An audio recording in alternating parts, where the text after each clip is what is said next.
I'll say brood 10, the brood X cicadas. I've heard some people call it brood X. It's brood 10, Roman numerals here. The cicadas go underground. They go underground on 13 to 17 year schedules, which is a bit of an odd schedule to have, right? Why the random schedule? Well, it has to do with predator satiation. What exactly is that? Well, I did some research yesterday, really fascinating stuff.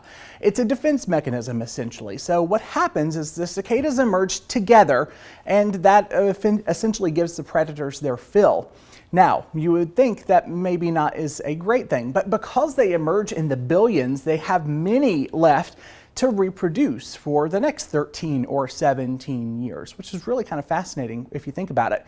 The brood has to emerge all at once though, and over the last couple of really decades, scientists have noticed that the broods are starting to emerge a little earlier, each and every single 13 to 17 years. So coming out earlier, the cicadas are. Since 1970, in fact, in the Rockford area, 8 days earlier since 1970 again. Now these dots here are the brood X emergence states. So obviously cicadas come out year round, but it's the specific broods that we have that are coming out here, especially this year.